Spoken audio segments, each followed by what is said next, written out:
evening to you and welcome to a bigger and better Mock the Week. My name is Wilson Buru and that's right, we are now 30 minutes. Technically it's 22, but you know, it still counts. Why, you ask? Because size matters, that's why. We've got a great show lined up for you, including a conversation with this guy. He likes telling us how well we can secure ourselves. The question is, can he securely change a diaper? But let's get right to it and start by talking about dreams. As you know, all of them are valid, according to one, Ruth Peter Wadhiongo. No matter where you're from, your dreams are valid. That's right, all dreams are valid, including those of the not-so-dry variety. And it is this very strong statement that has led our obscenely paid politicians to dream a lot. Where do we start? Let's see. Computer, give me the name of one really dreamy fellow. Maybe later on we talk to our brothers in the Interior Ministry and see how we can work together. You know what? I can see the logic in this. I mean, the guy has been a long-time servant of the government. He really has a lot to offer. So, let's first of all see what Ruth Peter Wadhiongo has to say about this. No matter where you're from, your dreams are valid. Great. Everything seems to be working out perfectly for Mr. Kimemia here. President Uhuru and his administration have really no choice. I mean, how can you say no to those really, really, really dreamy eyes? I mean, seriously, is there anybody out there, anybody else who has dreamier eyes? Oh, okay. Oh, wow, wow. Oh, wow, okay. To be honest, it was actually a contest between him and this guy. And you can see why we have a clear winner. Let's take down that, please. I don't want to start getting nightmares.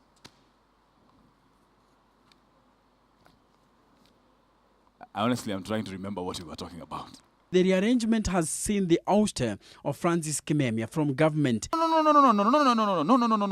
You can't fire him. What about the dreamy eyes and the experience in security matters? Na na na na, na na na na, hey hey hey, goodbye. So out with the old guard and in with the new. Let's do some introductions here, shall we? Madam Juma, hi. My name is Wilson Buru from Mock the Week. Let me just say, welcome. Just one small thing. We have our eyes on you, lady. Maybe not as big as these, but we have our eyes on you. If we smell something fishy, you're in trouble. And speaking of fishy things, Eugene Wamalwa is back in the cabinet. I thought when this government came into place, they promised to have no politicians in the cabinet. I now count 3, which can only mean one thing. How can I be sure? I'm responsible. Girl, you must be wrong. Now that we are on the topic of kicking people out of places they really want to be in. The government has asked the United Nations High Commission for Refugees to close the Dadaab refugee camp within the next 3 months. And as KTN's Ndung'u Otieno reports, the government reaction is part of the backlash which has followed the terror attack in Garissa. Wait. Before we get to somebody who has had food for breakfast, I have a question for one Mr. John Alan Mokaitai Nitakukatakata Namu. Who is Ndung'u Otieno? As KTN's Ndung'u Otieno reports, Say it with me now, John. Noah. Ndung'u Otieno reports, I give up. Tumezungumza na watu wa UNHCR, tumewaambia hiyo kambi ambayo iko Dadaab kwa miezi mitatu wahamishe iende Somalia. You know, that's cold. But I get the reasoning behind this. Dadaab is becoming a breeding ground for terrorists, even though the last guy who led terrorists in killing students had never been to Dadaab and was actually studying law at the University of Nairobi. But I get it. This is a matter of national security. All those women and children in Dadaab are terrorists. And they need to go back to their wanton country. Where, by the way, here's the best part. We're building a 700-kilometer wall to make sure they do not cross back because, as we know, terrorists can't climb walls unless said terrorists are actually cats.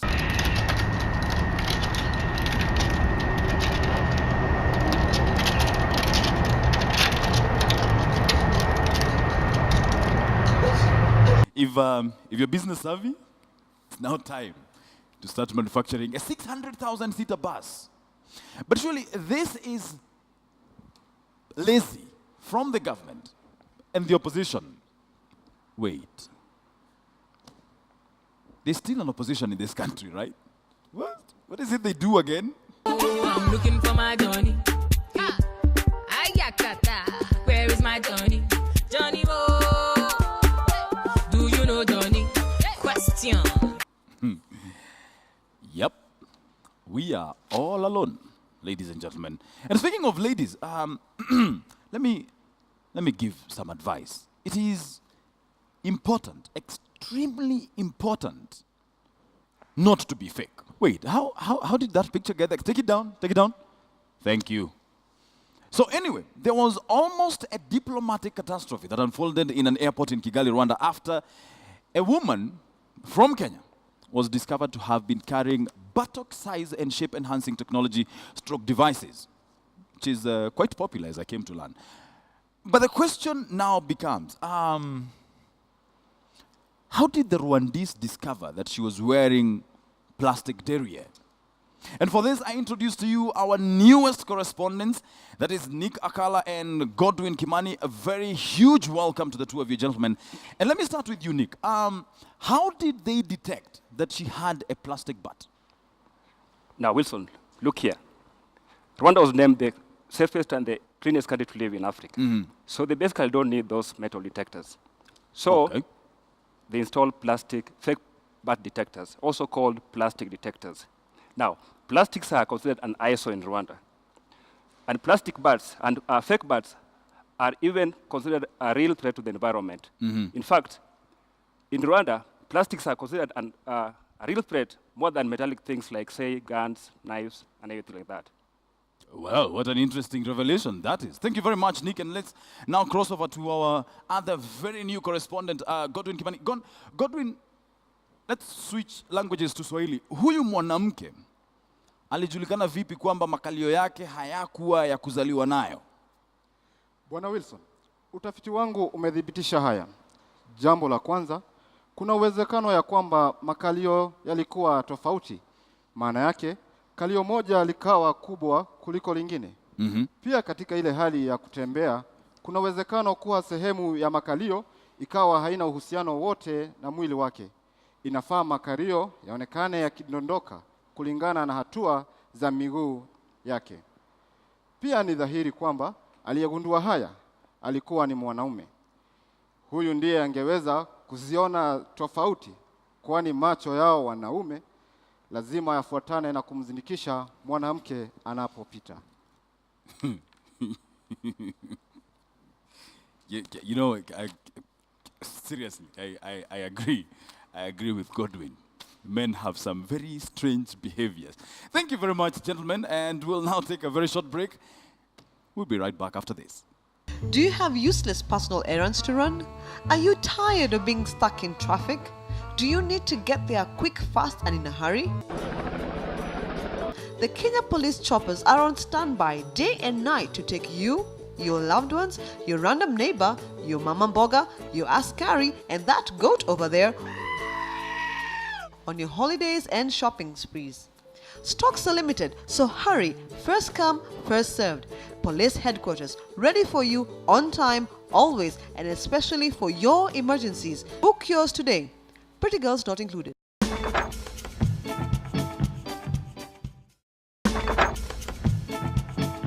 Welcome back. You're still watching Mock the Week, and I'm still Wilson Mburu. Now, let's talk about dreams and drums. As you know, somebody somewhere is dreaming of becoming a better drummer than Muthoni the drummer queen. Jerry Mushura tells us all about the Kidero Dream Drums and why we need them so much. All great leaders have dreams. Martin Luther King had one. I have a dream. And Nairobi Governor Evans Kidero also recently discovered the art of dreaming. Well, that's after he recovered from an acute and severe case of selective amnesia. I don't remember slapping anybody. Anyway, I digress. Kidero woke up one morning and discovered the art of exercising and that it is an important aspect of human well-being. And what better way to work out than to walk off your belly fat?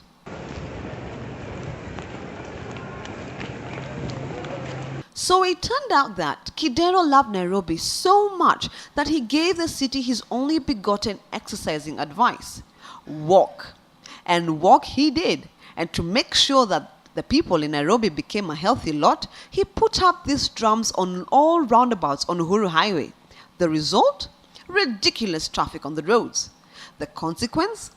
People started alighting from matatus and walking to their various destinations. It has been scientifically established that is the best one. The governor's plan was a huge success as Nairobians were very busy walking out and working out, losing all their weight, and boy were they happy about it.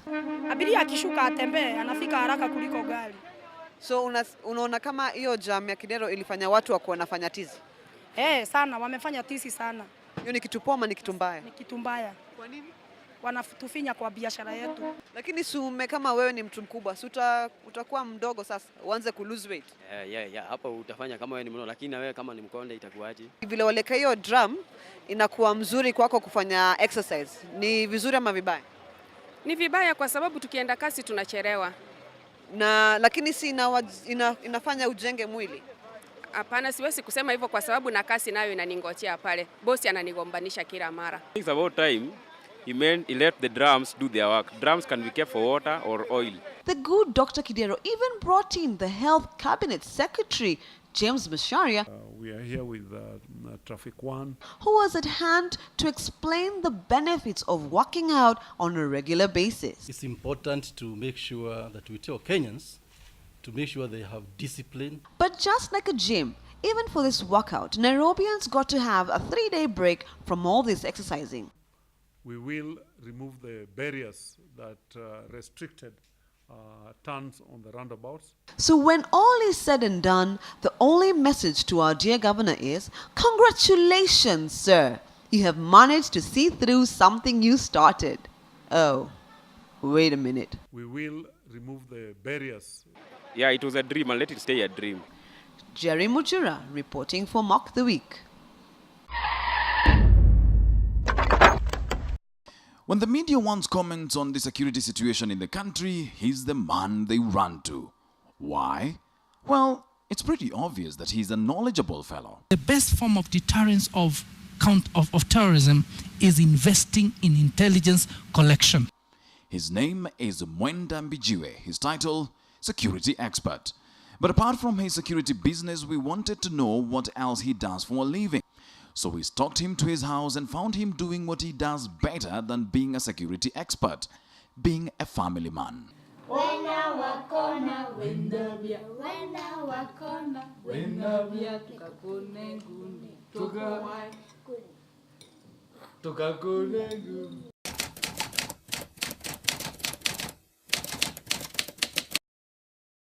Family comes first. We, in the middle of our busy schedules, my wife and I try to maintain the family life. Play yours. Thursday evenings, we read the Bible together and we pray together. We try to keep that schedule until KTN calls me for a live show on Thursday night and I have to go.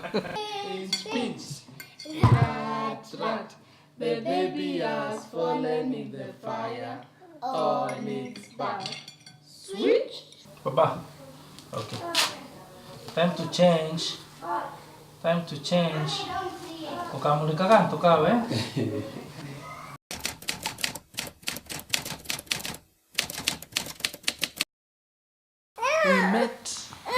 while she was in high school. And I had just been through high school going to military. And so we courted for 8 years after that, before we got married. We were in 8 full years of courtship. Because she was young, she was in school, and we needed to make it good.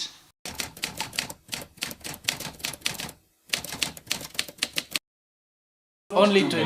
Yeah, not too many, only 20. Yeah, we don't need to brag. Yeah, only 20. Okay. 20 books. Yes, most of them are Christian books.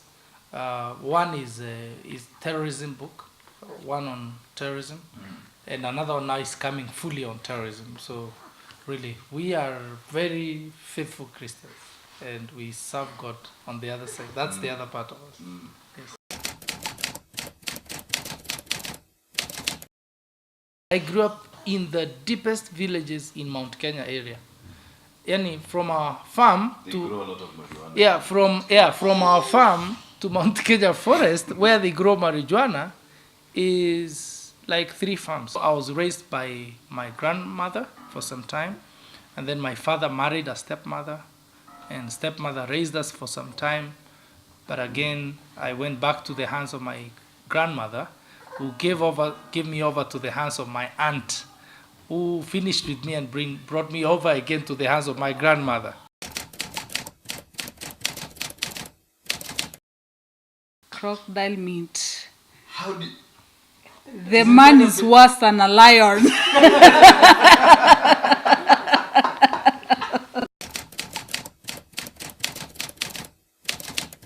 Until now, I'm still training my wife 10 years down the line how to keep records.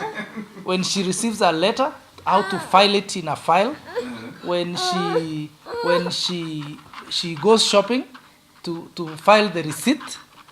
I am still training my wife how to do that 10 years, over 10 years later.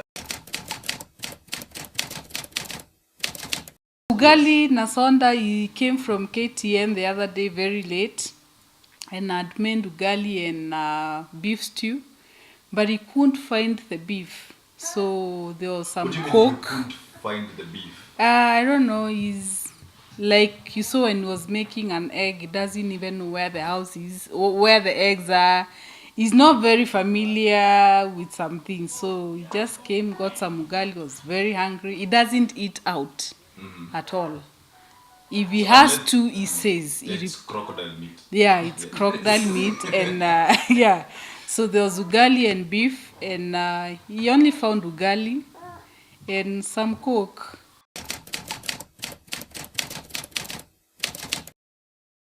My father was in the police, GSU. My cousins today are all in the, I think in our area, and I would say maybe in the whole of Meru County, there is no family that has seen more people in the service, in disciplined service than our family. So it was more of an influence in the family, but it's something I also liked personally.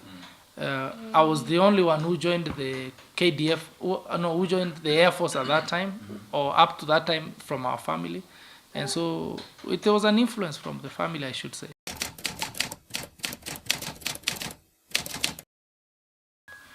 We have rules in this house, but it is all military, you know. I come in and I want to touch the door and touch the shelves and see if there's dust. But that's again military. So yes, to some extent, it affects how we run the family, but not negatively. Yeah. And a few times you shout so loudly, then you remember, this is not a military parade. I would never want to go to a delivery room, not because it's bad and I support anyone who wants to go, but that kind of experience, seeing my wife go through it, I would rather wait outside, please.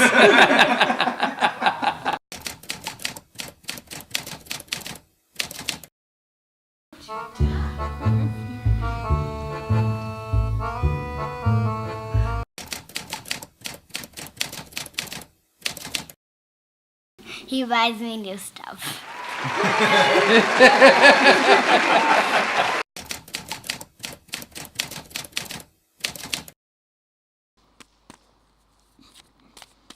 Well, that brings us to the end of our engagement tonight. Stay safe and God bless. See you next Sunday.